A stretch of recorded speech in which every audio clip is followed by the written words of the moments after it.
السلام علیکم، میرا نام ہے سید محمد عیسیٰ اور آپ دیکھ رہے ہیں سمی سپیکس۔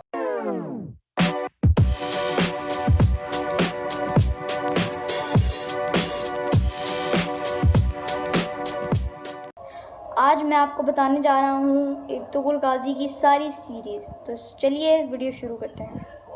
ارطغرل غازی بچپن سے ہی بہادر اور نڈر تھا۔ اس کو گھوڑ سواری، تیر اندازی اور تلوار بازی اپنے باپ سے وراثت میں ملی تھی۔ وہ شکار پر نکلتا تھا تو کبھی خالی ہاتھ نہیں لوٹتا تھا۔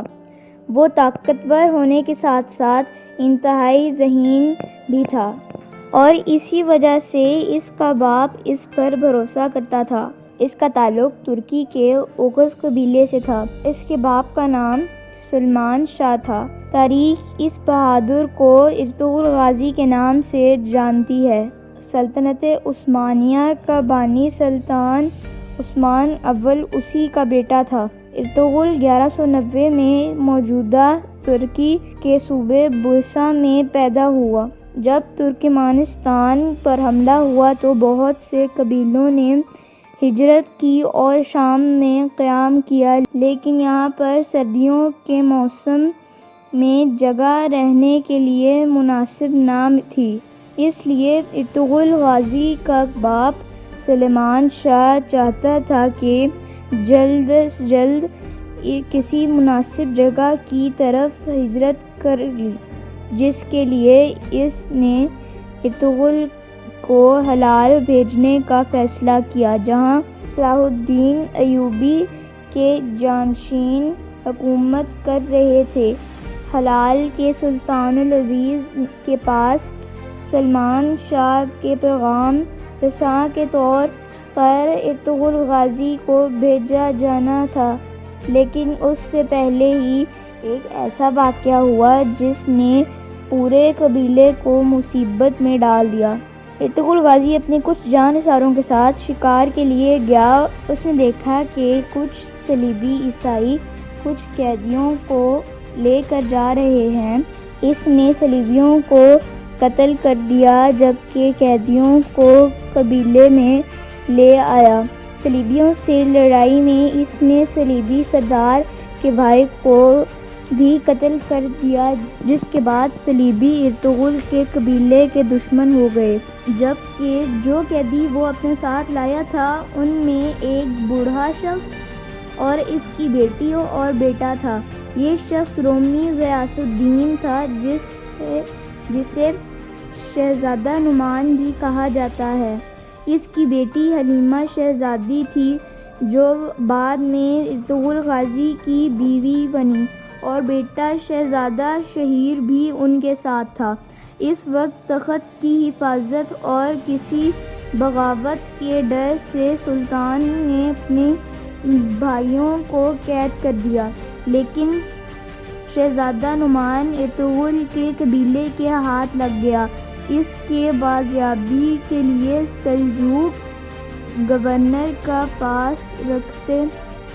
جب ارطغرل ہرات کے امیر سے ملنے گیا تو سازشیوں نے شہزادہ نعمان کو سلجوق کے گورنر کے حوالے کر دیا۔ ہرات میں ارطغرل سازشوں کا شکار ہوا، لیکن اپنے بہادر اور ذہانت سے بچ نکلا۔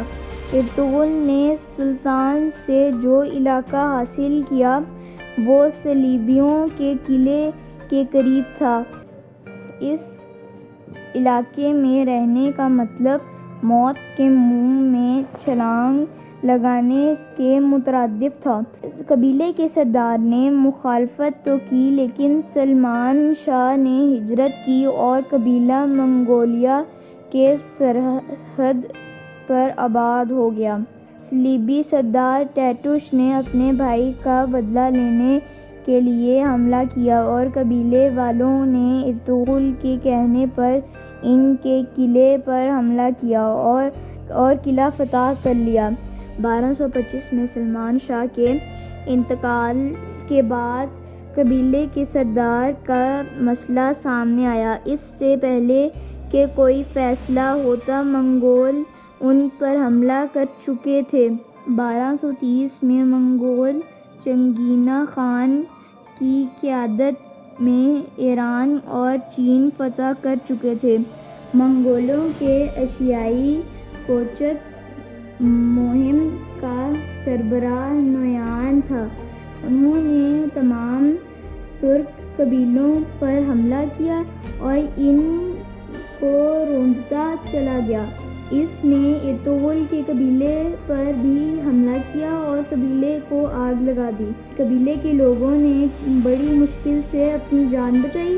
ارطغرل کی والدہ آئمہ خاتون اور بھائی گلدارو کی قیادت میں اپنے دوست قبیلے دور-دورگا چلے گئے، جو دورگا قبیلے کا سربراہ ارطغرل کا ماموں تھا۔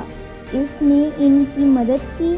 ارطغرل نے منگولوں کے خلاف لڑنے کا فیصلہ کیا، لیکن اس کے قبیلے کے امیدیں، ماموں اور بھائی سمیت سب ارطغرل کے مخالف ہو گئے۔ ارطغرل جانتا تھا کہ منگول لازم لڑیں گے۔ اس نے اپنی بیوی حلیمہ کو سلطان علاء الدین کے پاس بھیج دیا اور خود سلجوق ریاست میں مقیم ہو گیا۔ لویان کی جنگ میں ارطغرل کو کافی مشکلات کا سامنا تھا، کیونکہ اس کے ماموں کے وفات پا جانے کے بعد اس کے بیٹے اپنی سوتیلی ماں اور دیگر امیدوں کے زیر و اثر فیصلے کرنے پر مجبور تھے۔ دوسری طرف ارطغرل کے بھائیوں نے ملی بھگت سے کئی قبیلوں کی بھاگ دوڑ سنبھالی۔ وہ ارطغرل کو دو درگاہ بالکل جانے نہ دینا چاہتے تھے۔ ارطغرل نے منگولوں کے سردار لویان کو شکست دینے کے بعد صلیبیوں کو سرحد پر ہجرت کرنے کا فیصلہ کر لیا تھا۔ آج کے لیے اتنا ہی کافی ہے۔ امید ہے آپ کو یہ ویڈیو پسند آئی ہوگی، اور اگر آپ کو یہ ویڈیو پسند آئی ہے تو لائک، شیئر، سبسکرائب، کمنٹ اور بیل آئیکن کو دبانا مت بھولیے۔ اللہ حافظ۔